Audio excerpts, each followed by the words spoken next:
we got the setup. Ladies and gentlemen, the truck is built. We have our 34.5-inch tires on our Cognito suspension. It's here, it rubs, we got things to fix, but it looks super cool. So if you saw the last video, if you didn't, I'm gonna give you a quick rundown on what we did. You can check out the last video if you want some more information, but basically it's a Cognito suspension kit, upper control arms, Elka coilover suspension. It's a little bit more expensive than a Fox kit, just for reference.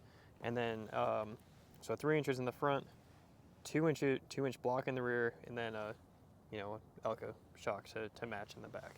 So what we did, wheels and tire wise, is a set of Falcon AT4Ws.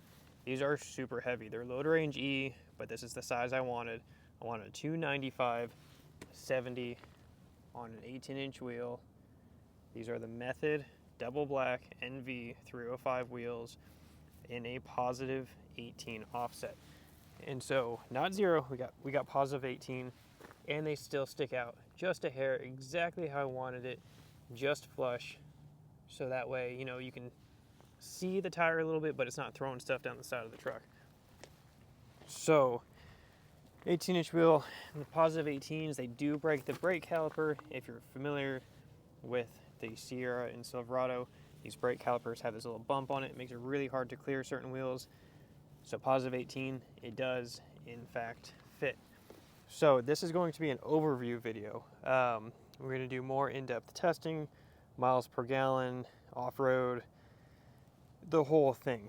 But for now, we're going to do a quick review, show you what we got, let you see the setup and see if this is visually or aesthetically what you're maybe looking for, and then more videos will come later. So let's check out that positive 18 offset. In the rear view mirror when you're driving, you can see the tire. So depending on how this is sitting, on this hill a little bit, check out this other side. Yeah, it's a little better. You can see that it sticks out just a hair. So there you go. That's a better representation. So you got a little bit of offset there. It matches up really well with this step here. It's pretty symmetrical on how far it comes out. And, it is heavy. I will honestly say I haven't driven very far with this setup, but I can definitely tell with the braking, this is a really heavy tire. It brakes quite a bit longer, surprisingly. This is probably the heaviest tire I've ever owned. It does rub, which was kind of disappointing. So I studied this forever, hours and hours and hours and hours and hours on what setup I wanted for this truck.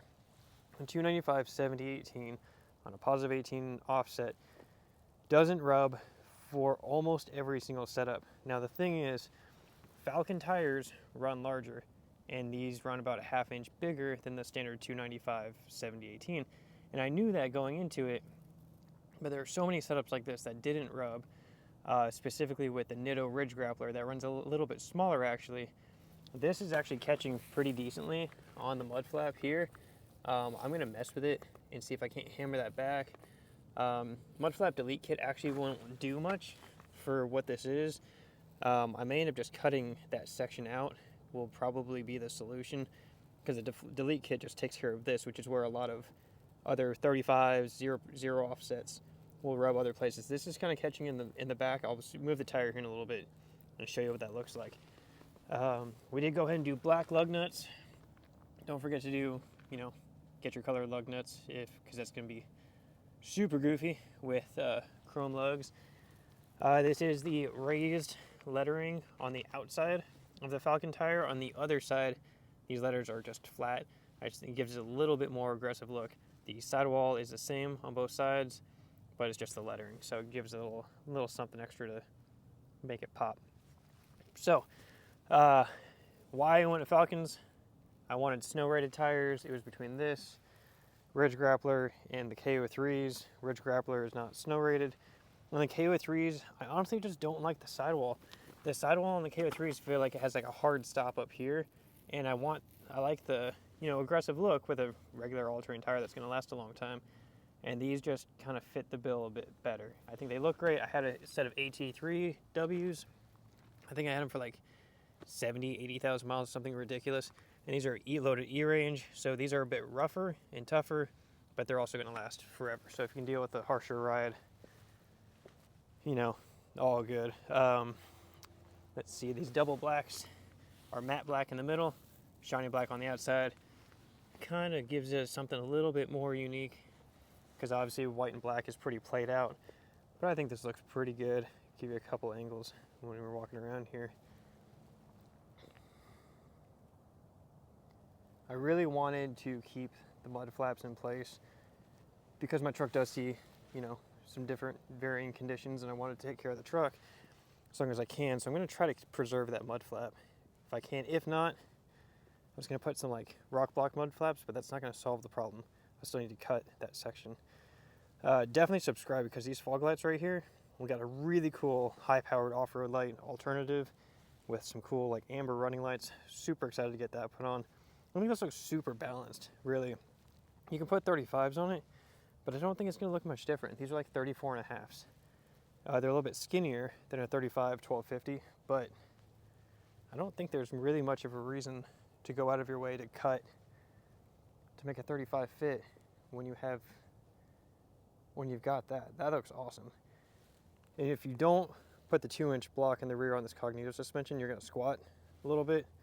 And if that's the look you're going for, that's great. But this is a good representation of wheels and tires with that block. So you can actually have a little bit of weight back here, and it can settle, and it's not gonna, you know, you're not gonna be doing a wheelie. These headlights, I already need to readjust them. I don't know exactly how to do it.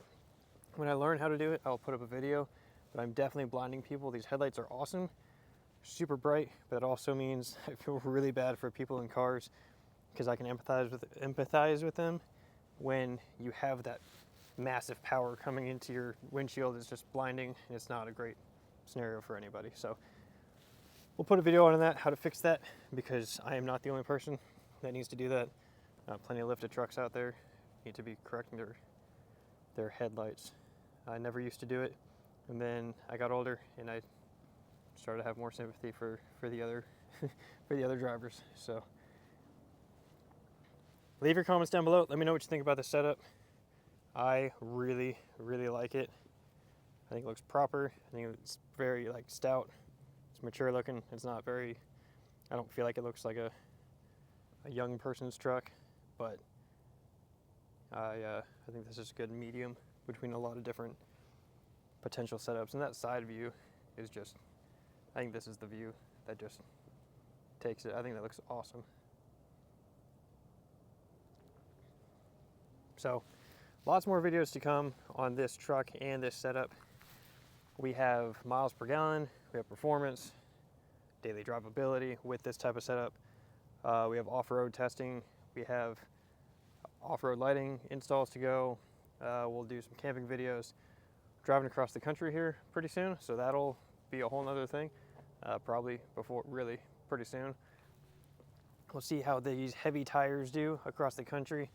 I'm not getting 31 miles per gallon anymore for sure, but I was just getting 15 miles per gallon going uphill at 55 miles an hour while I was gaining speed. So I think that's pretty optimistic. So, you know, when you're beyond that, it should just be, you know, get another 5-6 miles per gallon on top of that. Give you all one more quick walk around. Really excited to see where we go from here in this video series with this truck.